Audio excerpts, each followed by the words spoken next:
I am great at predicting a plot twist. I'd give you an example, but the first rule about the movie that comes to mind is that I'm not supposed to talk about it. But you've probably seen a film or television show where it was all just a dream. Or someone was dead the whole time. Or maybe there was a surprise villain. Yeah, like in Frozen. Sorry if you don't have a child in your life that spoiled it for you a million times already. But when Hans turns out to be the villain? Yes, absolutely. I was actually surprised by that. Yeah, it's a good twist. But what if I told you that even in the most suspenseful films, there was a surefire way to spot the surprise villain the minute they pull out their phone? Rian Johnson, who you may know for Looper or Star Wars The Last Jedi or even last year's Knives Out, recently revealed some juicy insider information. Apple won't let you put its products in the hands of villains, which raises some questions. When did Apple get into the business of good versus evil? How is product placement affecting the plots of our favorite films and television? And most importantly, has Apple spoiled every movie or television show we're going to watch from now on? He was basically just saying, it's kind of funny that every time they show the terrorists, they're all on Dells. Something to chew on when we get back.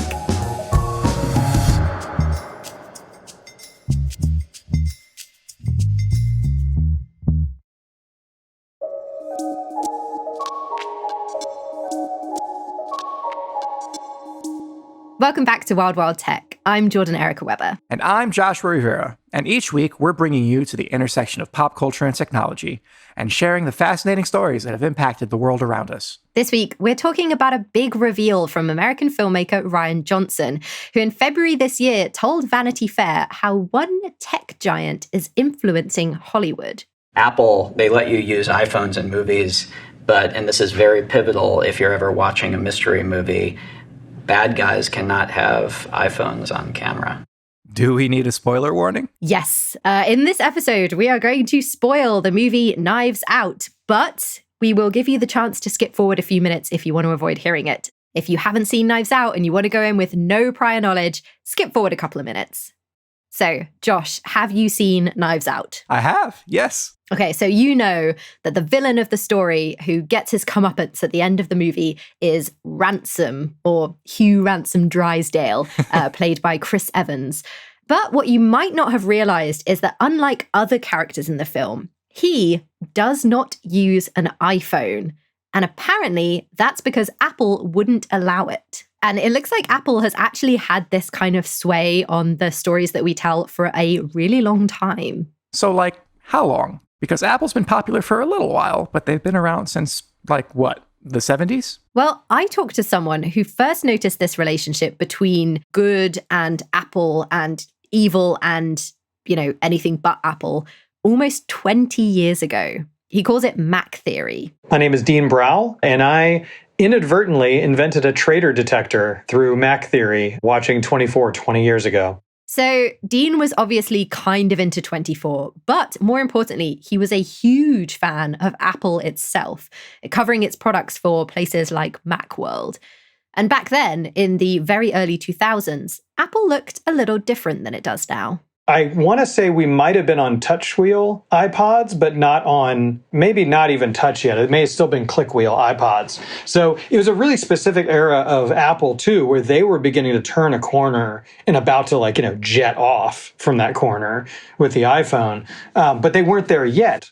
Oh, man. Click wheels. Missed those. Yeah, 24 premiered in November 2001, so right after 9/11. Ah, yes. And, this was also around a very heightened time, within just a few years of 9/11. And so this was also not only this big show, it had a big budget, Kiefer Sutherland's a part of it, and it was also this massive national show about terrorism and thwarting a terrorist plot in 24 hours, this immediacy. And in watching this show about terrorism, Dean quickly noticed something about how the terrorists were portrayed. He even wrote about it and published his thoughts online. He was basically just saying, it's kind of funny that every time they show the terrorists, they're all on Dells. And I just kept thinking if Apple paid for this placement, Dell must be hating this placement. especially in the whole, like, are you with or against the terrorists kind of angle. You got to realize this is the same time that the I'm a Mac ads were playing with Justin Long, doing the I'm a Mac, and he's like cool, hipster. And then, oh man, I totally blanked on his name. The comedian, and he's got his giant glasses and just acting as just very, very straight-laced. I'm a PC. I remember the ad, but I also blanked on the other actor's name. It's because he's a PC, he's Yep. just forgettable. Yep. We can watch it though, if you'd like, so you can find out. Yeah, sure. It's been a while. Hello, I'm a Mac. And I'm a PC. The nerdy PC. Yeah, he's sneezing because he has viruses, which Macs don't have. Of course, yeah. No, Macs never get viruses. I have that virus that's going So do you remember who this guy is then? No. Okay, let's look him up. No, do not be a hero. John Hodgman? Does that name sound familiar to you? Yeah, he does new ads now. For KFC, he's the Colonel. What? Hey, if you feel like that'll help, good. So Apple really intentionally setting up this stark divide. It was very black and white. It was meant to be very black and white on you're only cool if you use the Mac and you're not cool if you're not. And the fact that then this was playing out in a terrorist versus hero context is just kind of bananas. Yeah, that's absolutely mind-boggling to me. Right, and this started to become even clearer to Dean as he watched more of 24. Even within the second or third episode, I had already noted there was one person in the good guy camp who, for whatever reason, in this massive Macs, was using a PC. And this is where we get to the twist. Because shortly after Dean notices that one of the good guys is using a PC, the show tells us there's a hidden traitor. Someone in Kiefer Sutherland's group is a mole working with the terrorists, and we don't know who it is. Everybody thought they had it pegged with this one character, but they still used a Mac, and I was like, you know what, I'm going to put my money on the PC person. Did he actually put money on it? Was there a prop bet going? I don't think so, but he did put his theory out into the world, and not everyone believed him. So yeah, either people just said, yeah, it was validating because they were Mac people and they just thought, oh yeah, good guys using Macs, or they just thought I was overthinking it because they weren't thinking of it being a true product placement and they just thought it was more like a prop choice. And it probably wasn't consequential. But you've admitted that you were a Mac guy as well, right? So did you ever doubt yourself and think, maybe I am just hoping that good guys have Macs? You know, it may not feel like it now, but trust me, as an Apple person back then, doubting yourself was basically all you ever did. Dean had a day job at the time, working for a college that issued everyone PCs. And I fought every single day to be able to use my Mac in the office and not have to use the PCs that the school would give you. You felt like you were on the cusp of something, but you also felt like you were out on that ledge alone. So yeah, I doubted myself constantly, even especially on this theory. Because here's the thing, it could just be shrewd product placement, but not necessarily in any way connected to the plot. But when that idea of a traitor was introduced, that's when I start to feel like, you know what, maybe I think I actually am right, because the one everybody thinks is a traitor is the one still using a Mac. So I remember there being a traitor, but I don't remember who it was. Was it the PC using turncoat? It was the PC user. It was, in fact, Jack Bauer's second in command, Nina Myers. Oh, that's right. How could you, Nina? And it was totally unexpected because the one person everybody thought was the traitor was sort of this, like the nerdy loner. And that was the narrative that everybody could get behind in America at the time, which was if you thought otherwise, you must be some sort of weird nerdy loner that'd be easy to convert. But surprise, it was the nice white lady. Big twist. But Dean wasn't fooled. He had his suspicions, and when the grand reveal came, he was proved right. How did you react? It was absolutely a, shouting at home situation. Then a follow-up question. Have you seen the movie Knives Out? Yes, absolutely. Spoiler alert again. Skip ahead about 30 seconds. Okay, so you won't mind me spoiling this. Did you know that the writer and director, Rian Johnson of Knives Out, also supported your theory in an interview about the movie. What? No. Yes. So Rian Johnson gave an interview to Vanity Fair in which he said that you are not allowed to put an Apple product in the hands of a villain in your movie. Wow, that's crazy. So that's like a directive then by Apple as a part of sponsorship then. So he says, how does it feel to be validated by someone like Rian Johnson? Yeah, that's really what I've been waiting for all these years. I actually feel kind of privileged to have been able to be the one to pass on that validation, 20 years later. Right, yeah, like he was a prophet, but didn't quite know that until you came along after 2 decades. Right? Because what Dean did back then was pretty remarkable because, 20 years ago, Apple wasn't nearly as recognizable as it is today. I would be willing to bet that a lot of my friends at the time wouldn't have even known those were Apple towers being used in 24. But now we all know when someone's using a fake iPhone with a really crappy, bubbly UI that's clearly not the iPhone iOS. So yeah, I think it'll be interesting to see that cat out of the bag play out now that everyone can be looking for that. I totally get what Dean means here. I wanted to know as well, what does product placement mean for our favorite stories now that the cat is out of the bag? And now that Apple products are everywhere. So I found us an expert. Maybe this conversation changes that visual language, and I can work on something where I just give a red herring and just give somebody a PC that you think is going to turn it into a bad guy, but then doesn't. When we get back, a production designer tells all.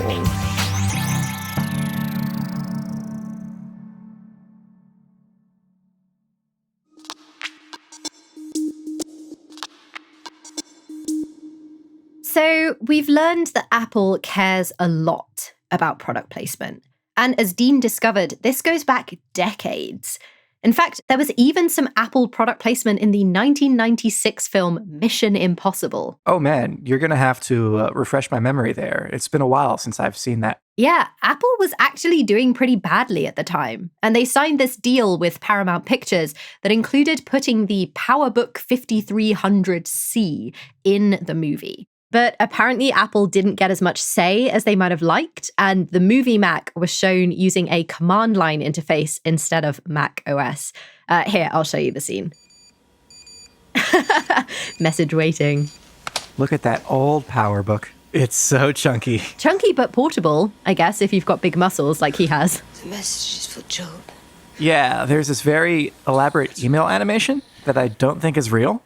Right, exactly. So they weren't showing the real Mac OS. So I guess it maybe wasn't as much of an advert as Apple was hoping that it would be. Ah, how dare they not represent Mac products the right way. And that's probably why they're so picky about their product placement now. And, I haven't actually seen Mission Impossible, but I have seen Sex and the City, which started airing back in 1998. So I know that Carrie Bradshaw uses a Mac. She absolutely does. And I know this because as a writer in New York, I have absorbed a lot of Sex and the City by osmosis. So you definitely know which Sex and the City character you are. I'm not sure. I mean, I would probably flatter myself and say I'm a Miranda, but I'm not sure how actually true that would be. Interestingly, HP got their products placed in the show too, and you can see Samantha using an HP computer, but Carrie stuck with Mac. Have you seen You've Got Mail? Ooh, this is a blank spot for me. We mentioned Tom Hanks in another episode because of his appearance in the movie Splash. In You've Got Mail, he is the corporate stooge to Meg Ryan's sweet indie bookstore owner. So guess who has the Mac and who has the PC? Do you ever feel you become the worst version of yourself? He looks sad. Tom Hanks is really thinking behind what I think is a PC. No, I know what you mean, and I'm completely jealous. And that's a little Apple right there, immediately. What happens to She's me being when I'm so much more honest when she types. It's because she's using a Mac. So clearly, Apple really cares about how its products look. Yeah, so much so actually that while I was researching this, I found a Wired article from 2012 that suggested that that is why they flipped the Apple logo on the back of its laptops, because it is less important how the logo looks to you, the user, than how it looks to other people. So there must be a lot of money in product placement if they care so much. Yeah, just in general. I mean, there are some classic examples. So apparently Hershey spent $1 million getting Reese's Pieces into the 1982 movie E.T., and they saw profits rise 65% during the run of the film. The website Statista reckons that in 2017, product placement revenue in the US amounted to $8.87 billion. Research suggests it's more effective than traditional advertising. And I wanted to learn more about how it all works from someone who deals with this kind of thing for a living. My name is Joshua Peterson. I'm a production designer in the film industry. Another Joshua. I know, right? We had one in the last episode as well. But this Joshua has worked on indie films like Noah Baumbach's Marriage Story, fashion design, and even commercials. Production designers like him tend to be one of the first hires after the director. They manage teams of creatives, fine arts types, Joshua says, from model makers to construction coordinators. It's usually one of the biggest departments, and we spend the most money. The end result of that is everything that you see on frame that the light touches that isn't an actor, or a costume. That means Joshua and his team are responsible for what objects appear on set. And that means he knows a lot about product placement. So, how does product placement happen? Joshua says there are a couple of ways. Say you're making a movie and there's a specific scene that you need to populate with objects. You'll reach out to brands that you'd like to include, and they'll often hand them over for free.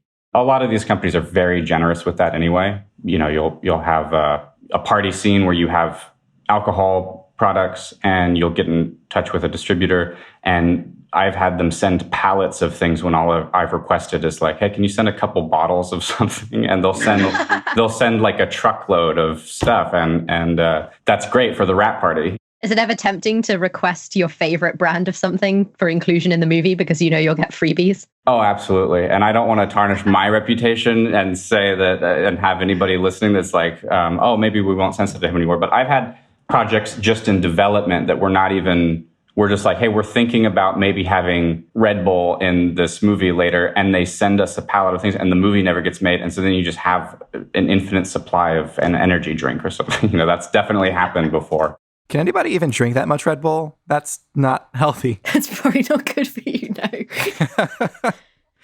So what's the other way this happens? That's proper endorsements, like with James Bond, right? Where brands will reach out because they really want this character to be seen with their product.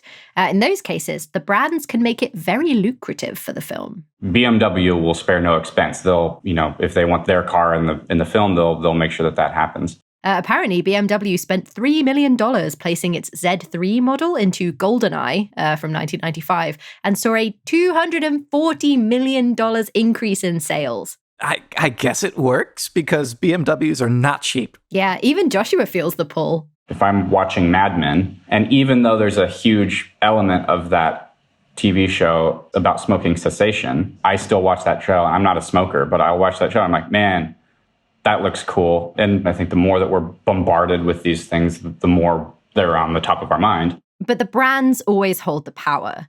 They get to decide whether to send you freebies or pay for an endorsement. And they get to make demands for how their products are shown. It's not just Apple. Joshua frequently gets instructions from other brands. They're happy to advertise in this way, especially with indie films and smaller productions where it's just like, we don't know who this audience is. As long as you're using our product in the proper way, the red can of Red Bull can't be used as like a weapon or something.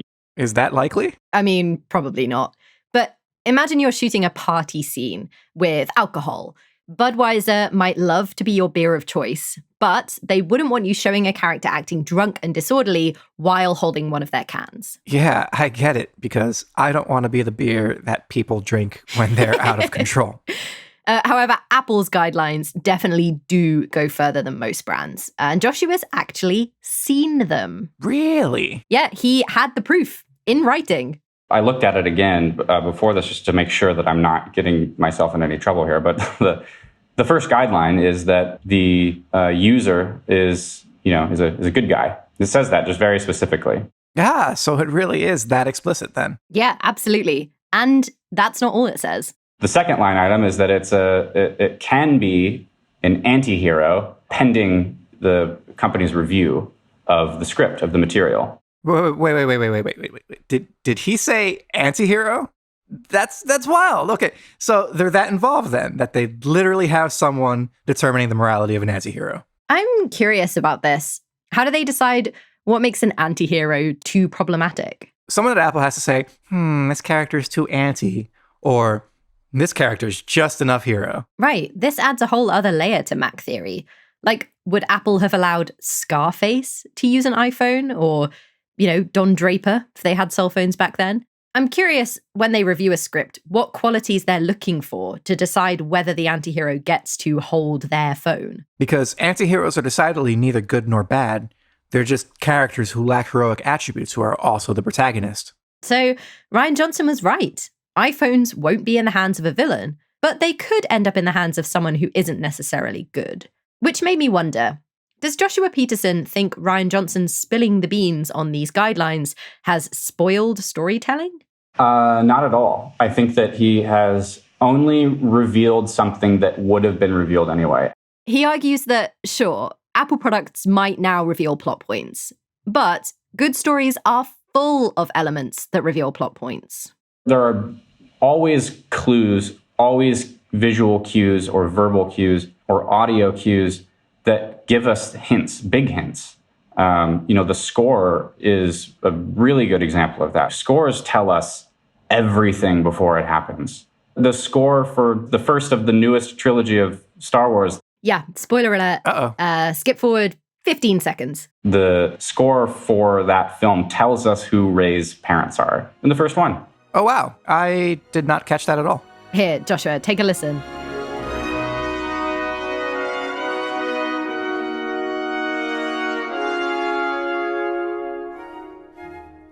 Yeah, this was something that fans were theorizing about, right? Like they were sort of like digging through the score and listening over and over.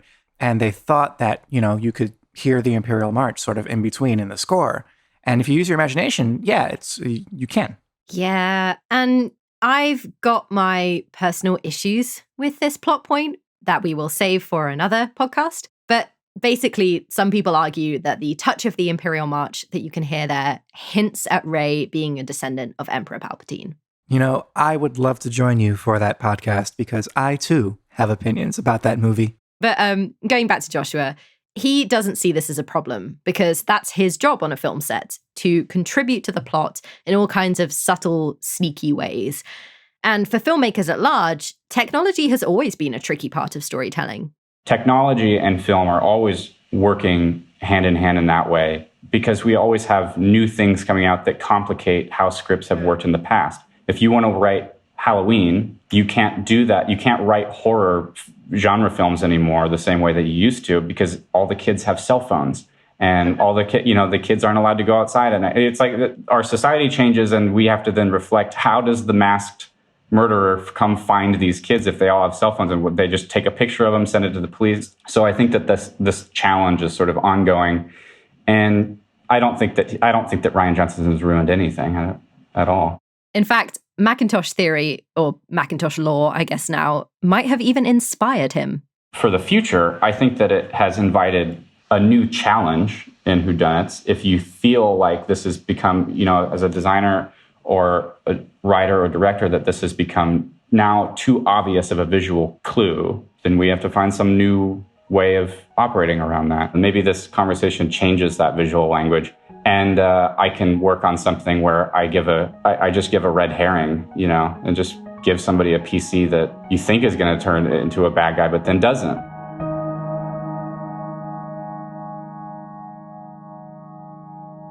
This feels like one of those things where once you realize how common it is, you just can never not notice it. It sort of changes everything going forward for you in this sort of minor but very persistent way. So this is going to change how you watch movies then? Yeah, I guess. I can't not notice it now. Yeah, like even if Joshua does make a movie where he turns it on its head and the bad guy has an apple, like we're still going to notice because we're looking for Apple logos everywhere in our films now. Right. Since researching this episode, I've actually started thinking a lot more about what products the characters in my favorite films and television shows use. What's interesting to me in particular is that now that we know that Apple has so much say over which characters are good enough to use their products and which ones are villains who, have to use PCs and Androids, I would love to know how they make that call in cases where it's less clear. So like morally gray characters. Right. Yeah, right. Like a Tony Soprano. Yeah. Or like characters who start out as villains and then they become heroes. So like the Grinch starts out with an android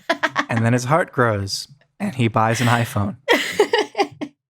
His heart and his wallet. Yes. One thing that remains to be seen is if Apple will follow its own rules now that they're producing original shows on Apple TV+. So on The Morning Show, the disgraced TV anchor, played by Steve Carell, definitely uses an iPhone. Yeah, I've actually heard some rumors about that. Let's call it informed hearsay. That in their own shows, Apple no longer cares about bad people using their products. They just don't want their technology to be bad. Oh, okay. So like Steve Carell's character can physically assault someone as long as he's not doing it with a phone. Like he can't hack them or send them mean texts on an iPhone. Yeah. Again, this is my understanding of it, but I think it's that their technology has to be portrayed in a good light. I think we should throw it to the listeners. Like, I don't have Apple TV+, but if the listeners do, keep an eye out for Apple products and let us know how they're being used. You can tell us by rating the show and letting us know in the review. Joshua, before we go, I have a confession. Apple has placed a product with me. I didn't pay for my iPhone. They sent it to me so that I could review iOS games. So, do they think you're a hero then? Yeah, I mean, they must do, right?